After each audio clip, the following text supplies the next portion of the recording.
Hey everybody, it's Laura Eisenhower. I'm joined today by a very, very special guest. Her name is Elena Donnan, and it just ended up being a very spontaneous thing because she reached out to me with an email, and I was just like, whoa, and started to look into her more. So I just first want to thank you so much for being here. Thank you very much for inviting me. This is such a privilege and a pleasure. Oh, thank you. Before I tell you a bit about her, I want to remind everybody I have an online event this coming Saturday, which is the 19th at 12 p.m. Pacific time. And I'm going to be answering questions. It's going to be a Q&A, and I'm going to put the link in the description. And so that's 1 p.m. Mountain Time, and it's a Q&A. You can ask me anything about a lot of the research and work that I've put out there, and also about the December 21st date. It's going to fall before then, and I can really go into great detail. It's 3 hours long, so I hope you guys will join me, and that's hosted by Portal to Ascension. Yeah, and make sure you check out my website too. I sell a lot of products there that are really good to have during these times, cosmicgaia.org. You can look under the products thing, and I just want to throw that out there. But yes, Elena, amazing. So, I mean, she does all sorts of things, but she's got an incredible story she's written a book about. She does 5D coaching, spiritual guidance, and she's like a druidess and a shaman and a channeler and a light worker, starseed mission type thing. But her story, she's been able to put into a book called A Gift from the Stars, and she'll tell us all about that. And it's a true story of an abduction and a rescue by benevolent extraterrestrials that she has experienced in her life. And she also has a strong connection with Valiant Thor, and we're going to talk about that. She sent me an email sharing some things about Valiant Thor and Eisenhower. And so many things have piqued my curiosity and interest, and it's just such a pleasure to meet you. And yeah, maybe we could just start with this experience that this book is about. You had an abduction take place when you were a kid with the Greys, you said more hostile type beings, and then you got rescued by Palladians, right? Yes, that's what happened to me, yes. I was 9 years old, and I already had psychic abilities. I could see a lot of things. But so I saw this UFO with my granny at the window, and a big orange bright UFO hovering above the house. And the next thing I remember is going to bed and waking up the following morning, blood all over the place in the bed and markings on my inside of my arms, and with belly bleeding, and it was quite traumatic. So this stayed as a trauma in my life, and I had many other contacts with Nordic aliens throughout the years, but it was quite difficult to accept it because I was a child. And so when I went recently 2 years ago, I underwent my process of awakening, and it was the moment I chose to know everything about my abductions. And so I required the help of a quantum hypnotherapist. And through these sessions, all my memory came back, but not only, it allowed me to reconnect with my protectors. So what happened really is that the night I saw this UFO, this ship, the same night I was taken, abducted by small greys. They beamed this blue ray of light through the roof in my bedroom and took me in it. And what is absolutely mind-blowing is that when you are in this beam, it's like you shift density because you go through walls, buildings, material. It's quite disturbing.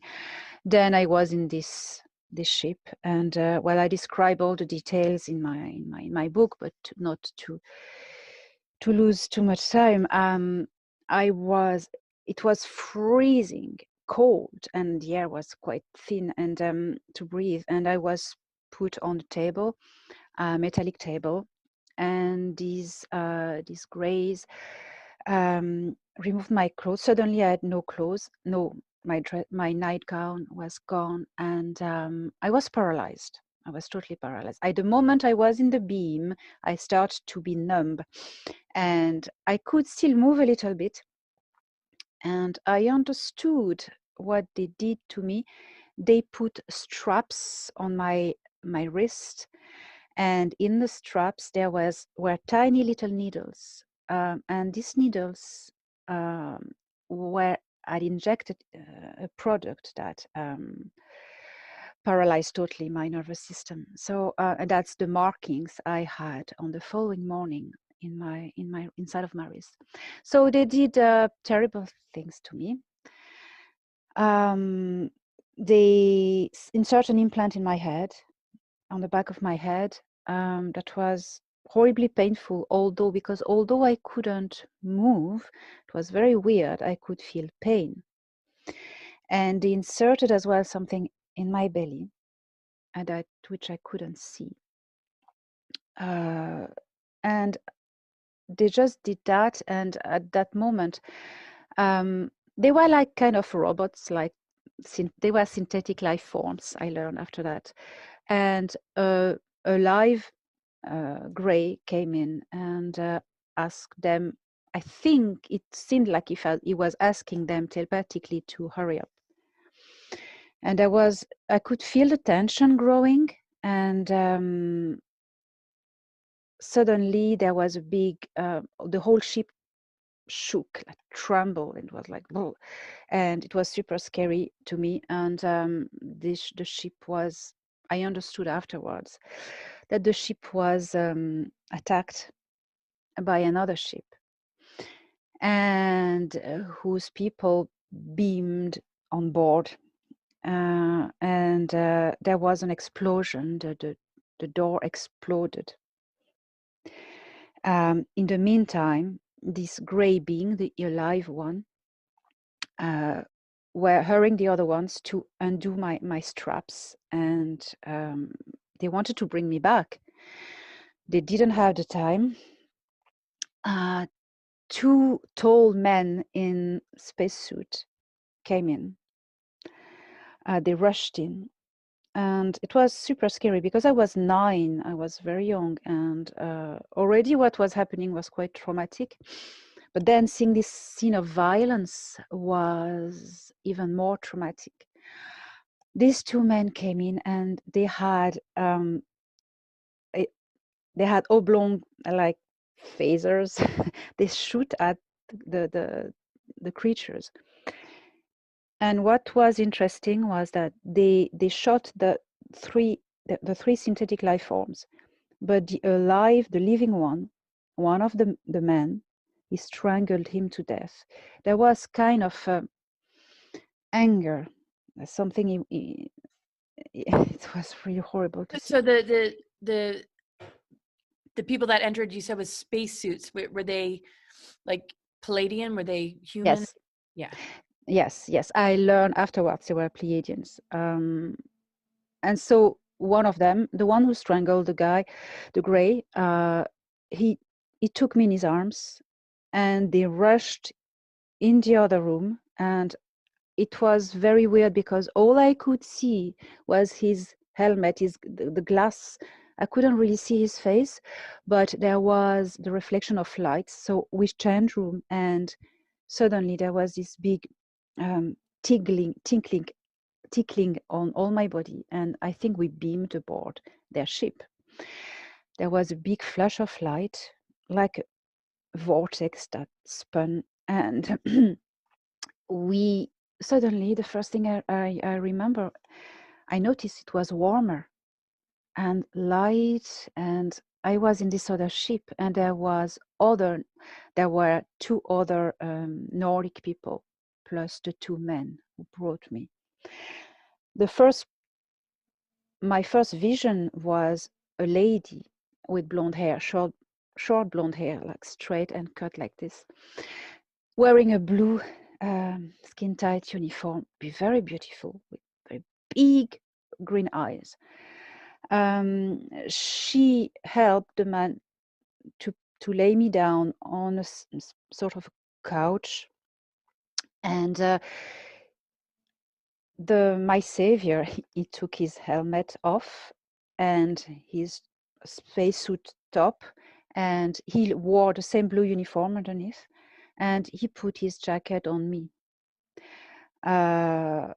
because I was naked and I was cold, and so they were speaking telepathically, but sometimes they were speaking half in a language as well that I couldn't understand, of course. The other man as well removed his spacesuit, and he had long, beautiful blonde hair. My savior had wavy blonde hair. And the lady, she lifted the jacket, and I think she had a cloth or a sponge. She cleansed my legs. That's where I saw that there was blood. And I started to feel warmer and be less and less paralyzed. But it took time. They then they couldn't remove the implant. It was the way in my head, the way it was put. I learned after that if they had removed it, they could have hurt me or damaged my brain because it was in such a place. So they didn't remove it. I still have it now as I speak. But what they did is they retuned this implant to their own frequency. They hijacked it. They just burnt it, and so suddenly I was understanding them talking, because tuning them to that frequency, I could hear them talking and understand what they were saying. And I slept. They put me to sleep to regenerate. And when I woke up, I was feeling well and in all possession of my body, and I could sit, and always I had this warm jacket on me, which was enormous.